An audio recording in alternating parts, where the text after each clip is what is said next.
Hello, everybody, and welcome back to Elijah King Talks and the Elijah King YouTube thing. Now, today is a special day because we not only have a guest, but we have a returning guest, and I guarantee you're not going to guess who our guest is. Even though they read the fucking intro, dude. Just like, they read the title of the video. They know who it is. Alright, stop hyping me up. First of all, I would never hype you up. And the fact of the matter is, the only reason that you're even allowed here is because of what that contract says, and you know it very well. Now, just because I have a problem with you does not mean I cannot give my fans something to watch. But you coming over here and trying to, like, mess with my show, my thing, that's where we're going to draw the line here. You're not on BRW. This is the Elijah King channel. And this is, more importantly, my channel. So let's just get this over with.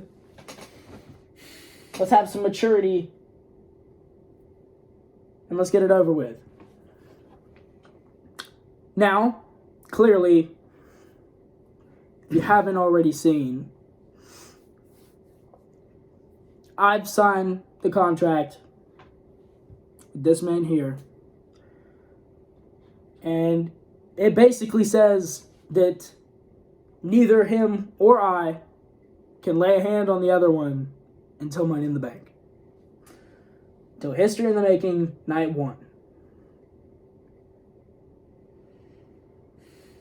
Now, if I had known that, clearly, it would have been different. I thought I was signing a waiver for the Money in the Bank ladder match.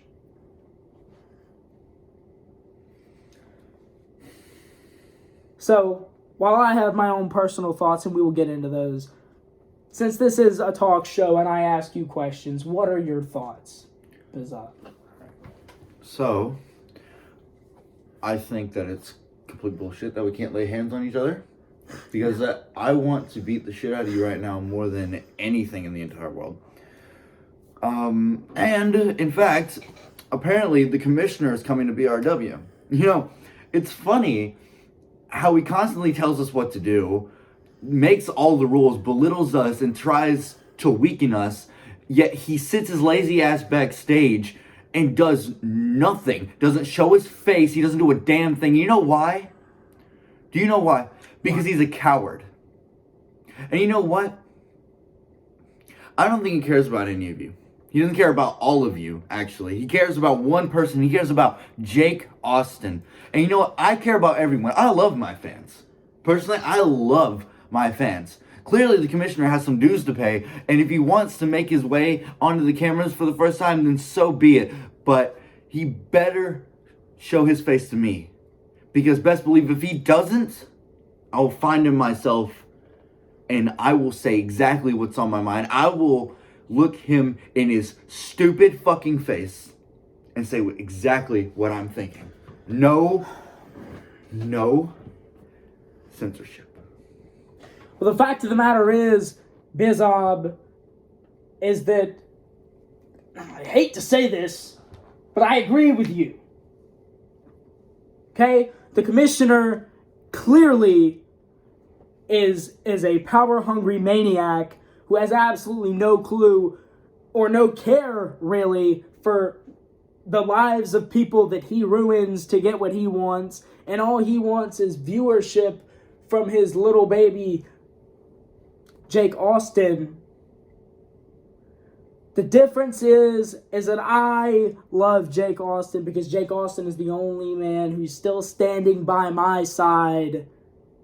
And the fact of the matter that you said, your fans were my fans.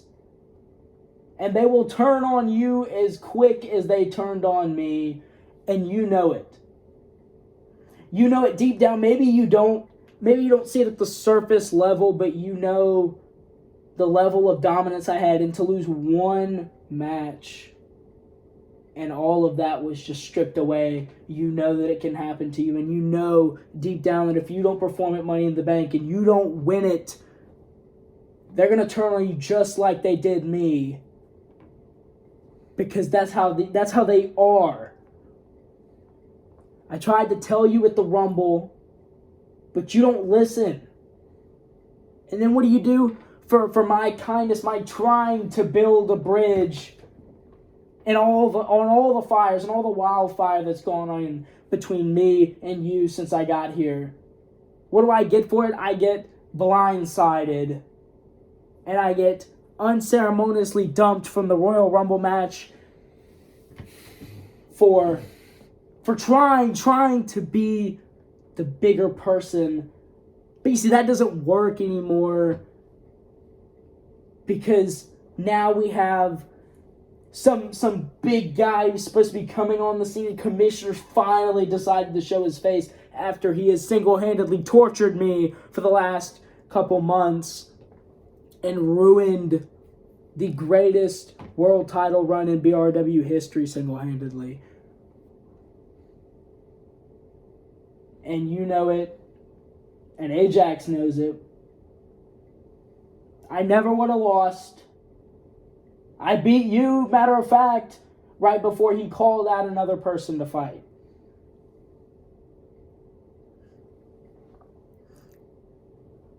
If he doesn't get involved in that match in BRW Resurrections, you know that I come out on top.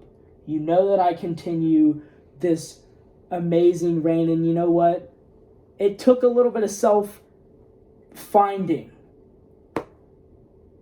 Soul-searching, if you want to call it that, to understand that it wasn't that I lost the title that upset me so bad. It was the way that I had to lose it.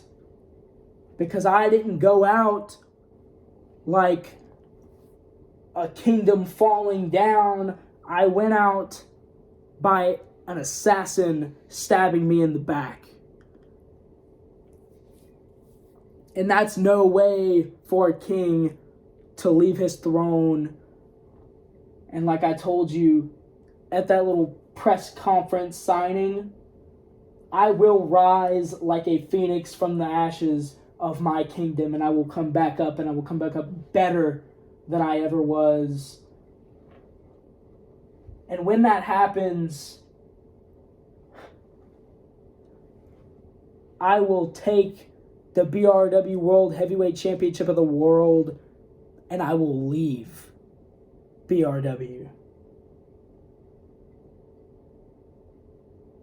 Because I, your king, am just that damn good. Let me get this straight. You're going to take the title of the company that gave you everything. The company that made you who you really are. The company that built you. The company that made everyone know who Elijah King is. And you're going to take the title and leave? You're not even going to be here anymore? You know how much bullshit that is? Because I put blood, sweat, and tears into this company, and what do? You disrespect it like the fucking bitch you are. Do you understand? I have been with this company since day fucking one. I commentated the first match of BRW. You shut your mouth. Shut your fucking mouth. You know what I'm hearing? All I hear is a nagging bitch whenever you try and talk to me. Do you understand? I mean, are you seriously 12 years old?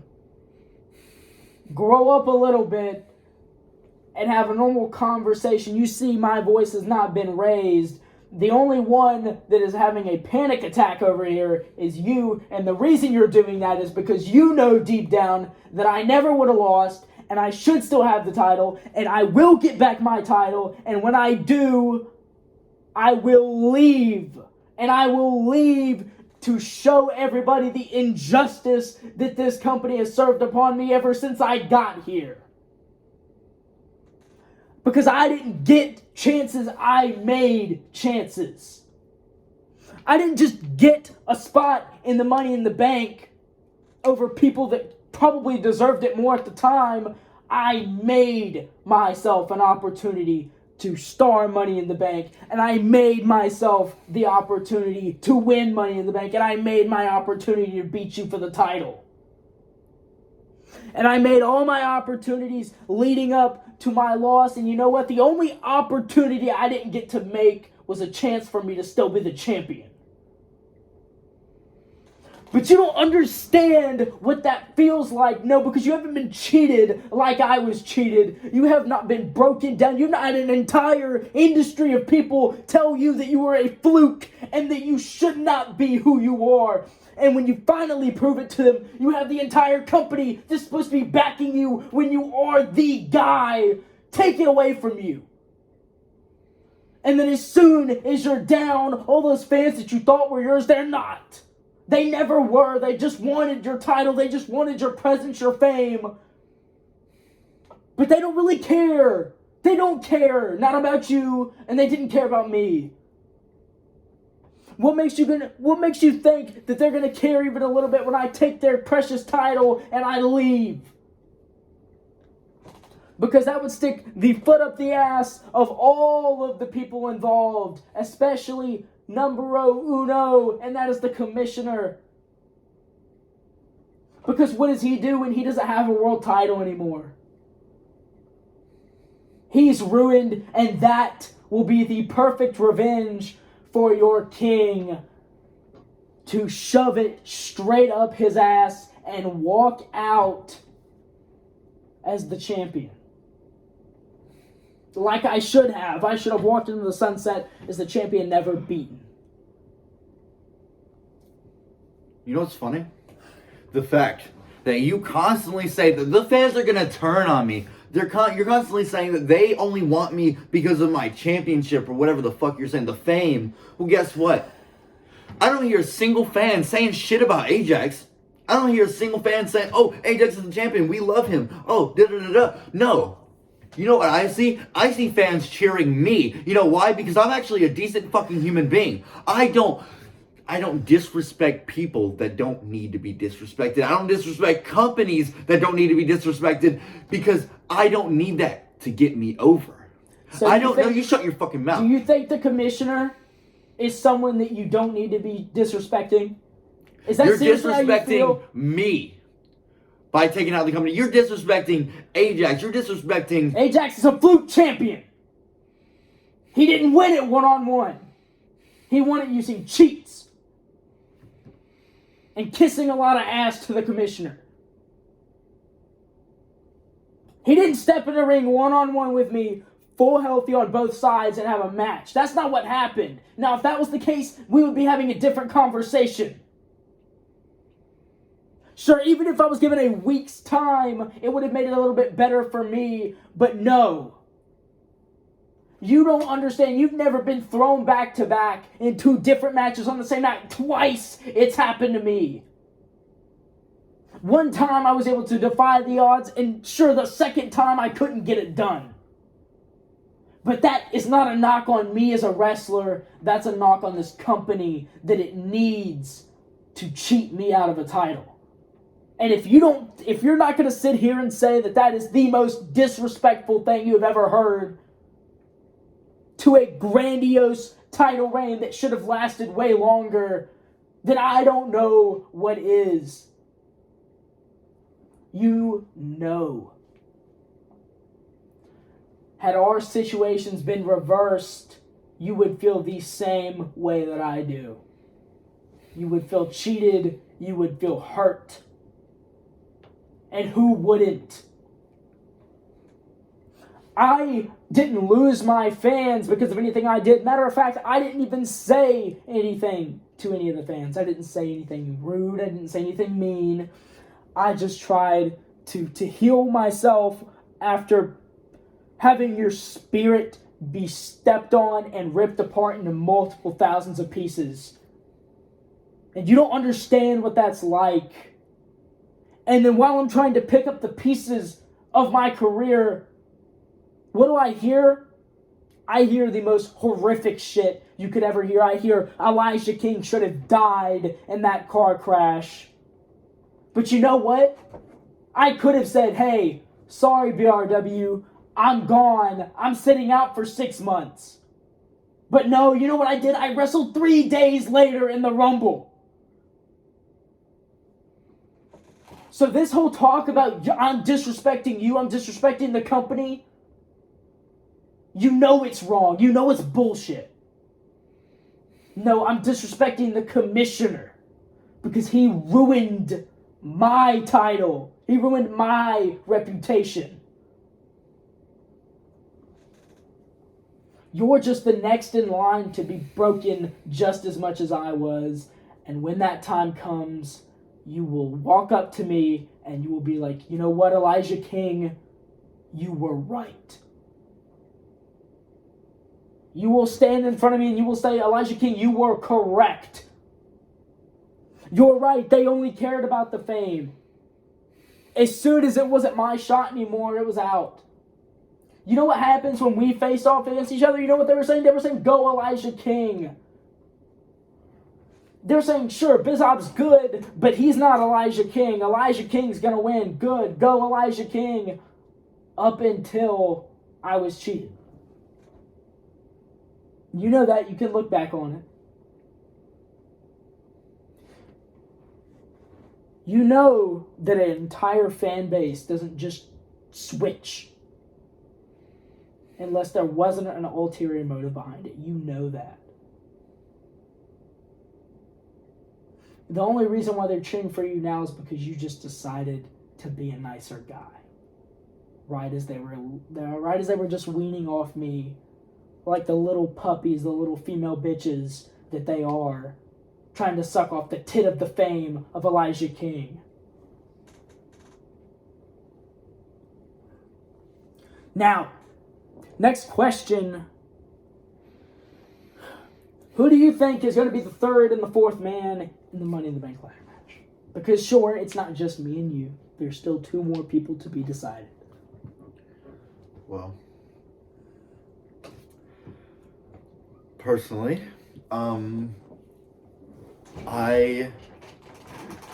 believe that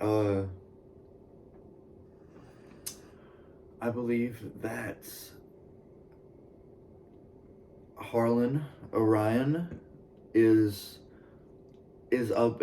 definitely an up and comer. He was sure he lost to me. It was his first match though, you know. And yeah, and also maybe I think personally the Bulldozer, because he showed a lot of power in the Rumble. He and you know, I remember him, you know, getting some advantage on you too as well. But you did eliminate him. You came out the bigger man, and I respect that, you know. And yeah, so that's my thoughts on that. Well, of course, because you know your king is never wrong, my predictions are clearly going to be right. The fact of the matter is that I think, hear me out, I do and would agree on the Bulldozer. I think he's got a lot of power. But I'm not just yet too sold on Harlan Orion, seeing this his first match was pretty... I mean, sure, he nearly beat you.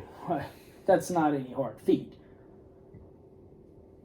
But he lost in his one match. So, for him to get even an attempt at the Money in the Bank would be shocking. If I had to look at somebody, I would be looking at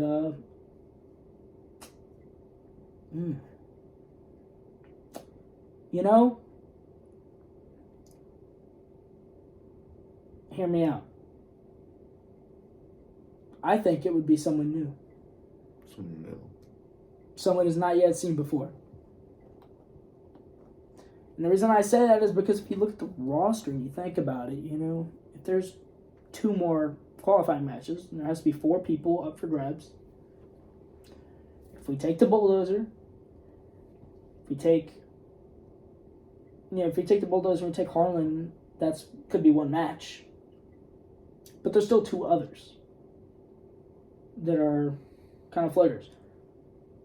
Can't be Ezra, who won the Rumble. He's going to be doing different stuff that night. Can't be Ajax for the same reason. Can't be Max. Max is the Cruiserweight title holder.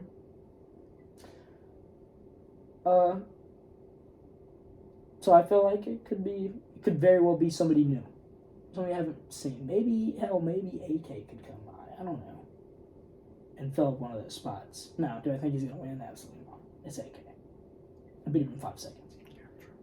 But could he make an appearance? I don't know. Maybe. Or maybe it could be somebody who gets a second chance. Maybe like an Alejandro. Maybe like a Ethan Cole. Hell, maybe the commissioner wants to join in for the action. Who knows? I mean, we know he's not. Too much of a little bitch. You said it. Now, you know what? I'm gonna do a different segment. Usually I don't really do this on this show, but seeing as you are a 2-time participant now of Elijah King Talks, I'm gonna let you ask me questions. Oh. So the floor is yours to ask questions. Okay. I didn't expect this. I don't have questions down. I don't, The best questions are the ones that come straight from the head and not are written down. Yeah. So, where do you think Bill went? Because we haven't seen him since last History in the Making, right? You know what? I really, really, really tried to get his fat ass out of my head. I tried. That guy has a fucking cranium of steel, let me tell you that. I know.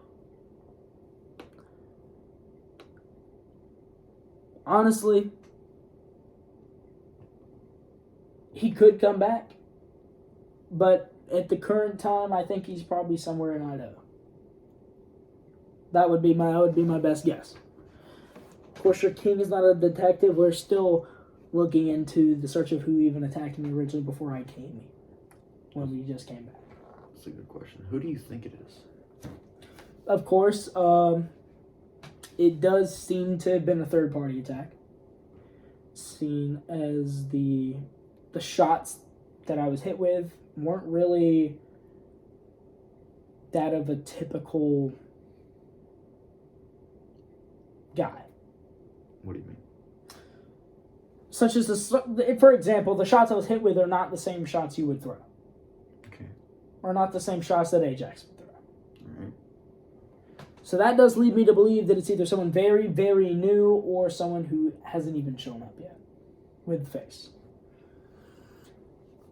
Now, of course, we do know that this person is a complete and total fucking coward since they wanted to attack me, not only with the lights off, but from behind. So, clearly, they're not the biggest guy, I would have to say, for the need of a cheap shot.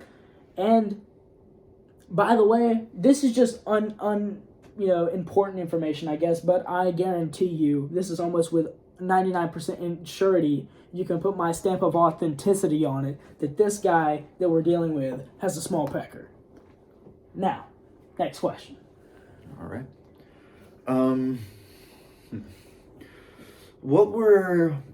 What compelled you to join BRW? Who offered you a contract?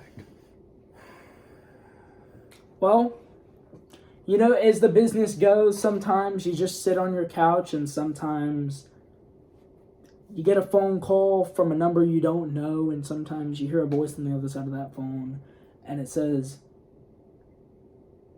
I need you.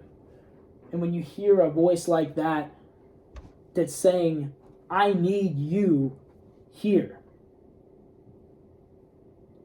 And, at the time, I was currently in the process of getting off of another injury, and rehabbing that. And truly didn't think that I would probably be going into any kind of wrestling for a little while. But when you hear that kind of passion come out of somebody's voice, you take it. Now, as far as who that was, I don't have a clue. I do know that it was probably somebody in upper management or with some sort of marketing role in the company. Do you think maybe it was the commissioner? No. No? Not the same voice. Oh. No, the commissioner's voice is very... It's almost like a flea or like a gnat just like yapping into your ear. That's what that's like. It's almost like the sound of snow falling onto a metal shingle. It is like nails on a chalkboard. You just don't want to hear any more of it. But you know that all too well, seeing as you and the commissioner seem to have been pretty close. But I'm going to go ahead and I'm going to let you have 2 more questions before we get finished up with this interview here. Okay. I got a very important question that I've been wondering for a very long time. Ever since your debut, actually. Okay. Why the fuck does the knee hurt so damn bad, bruh? Like, shit.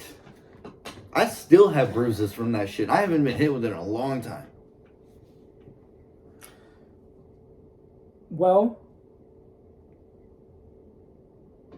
the power of milk is a crazy thing. Milk builds the bones and all that. No. If you want the real answer, the injury sustained to my knee, which is the reason why I wasn't working anywhere before I got the call from BRW, required that I have a metal plate be on the outside of my knee because my knee is it's weak. If that makes any sense. I have more nerves than I need to.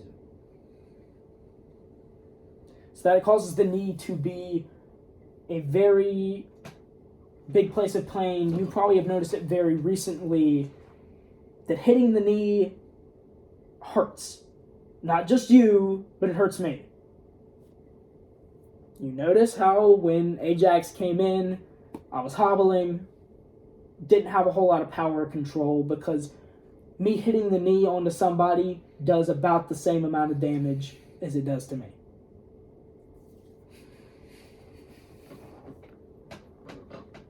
So you mean to tell me that every time that you've defied the odds, every time that you beat me, every time you beat anybody and you use the knee, you're telling me you cheated. You're telling me that you're using it to your advantage, that you're telling me that it hurts you as bad as it hurts me. It does not hurt you as bad as it hurts me. You know why? I'm taking a weakness and I'm turning it into a strength. I'm taking a problem and I'm turning it into a solution.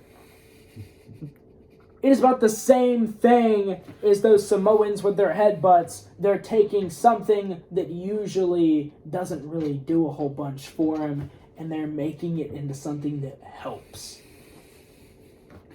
For me to even wrestle without having a plate in my knee, I don't think you understand, I don't think anybody understands, and it's been signed off on by the commissioner because it would be very, very seriously threatening to my personal well-being to not have it in. So the commissioner knows about this?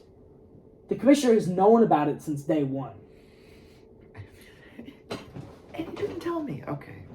No. Why would he tell you? Why would he tell you something personal about somebody?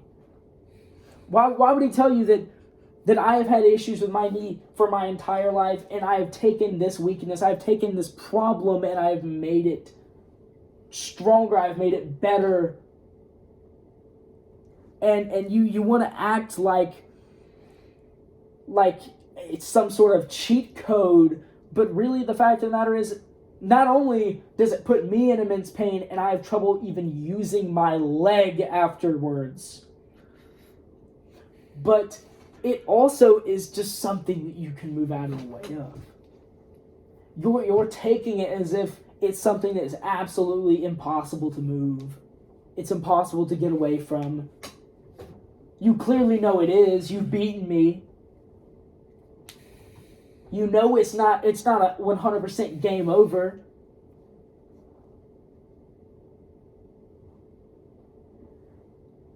No, I'm taking something that has been a problem all of my life and I'm making it a solution. And I have beaten you without the knee before, so do not even attempt to use that as the reason why you lose.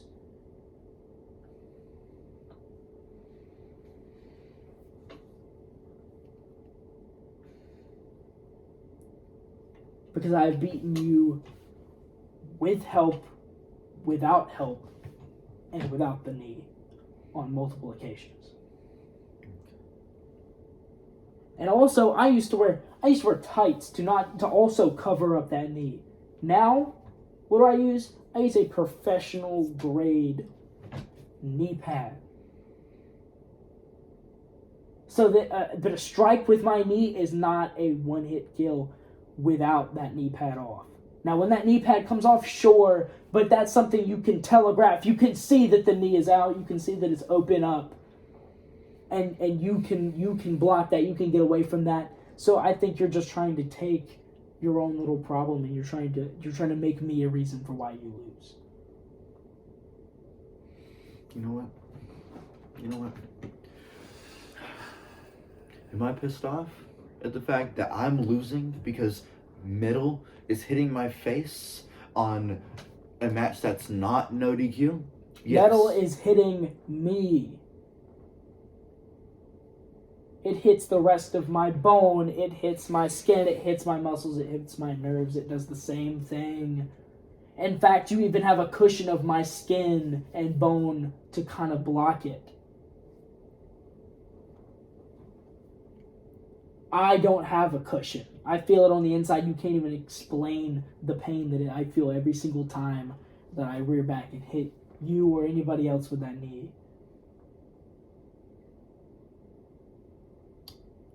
And I've beaten you without it. It's not a crutch. You know that you've lost to me without it. You done? I was going to say, before you rudely interrupted me, am I pissed off? Yes. Do I respect you for taking a weakness and turning it into an advantage? Yes. I respect you for that. But, with that being said, at least I know why it hurts so damn bad. And my next question is,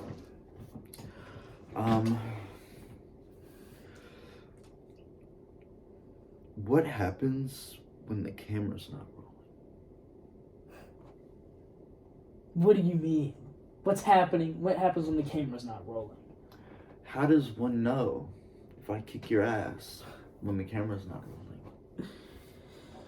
Because any single piece of damage done to me is going to be clearly noticed by the commissioner. If I go in and tell him, if you leave a bruise on me, all I have to do is walk up to him and tell him, and you're fired.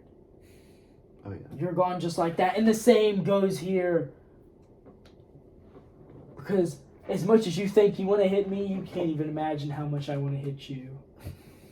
You can't even imagine, because you are the dumbest person in BRW. You want to know why? Because not only were you spoon-fed a bunch of lies by the commissioner and you ate it up, but you were the pawn put in front of me to be beaten so that Ajax could steal your spot and your glory, and you let it happen.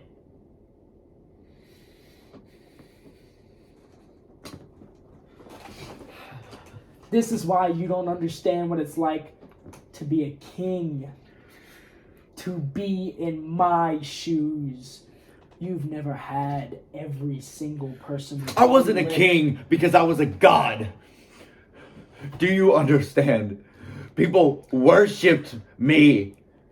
People saw me and wanted to be me. Nobody sees you and wants to be you because you're a god that failed. When it came down to it, Bizzob, you failed in front of everybody. And you failed to me. Sure, people might not want to be me, but that's just fine. They hate me because they ain't me. Because they're going to realize deep down, years from now when I'm long gone and buried, they're going to remember and they're going to be like, you know what? I wish we had a king. I wish we had someone to tell us how to feel. And to give us something to do with our lives.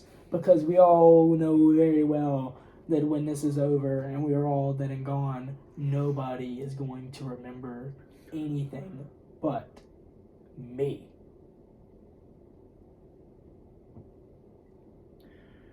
I want to hate you so bad. But I'm not going to. Instead, I'm going to leave right now. Run away from your problems, Bizzob. You did it with the commissioner, too. Well, with that being said, ladies and gentlemen,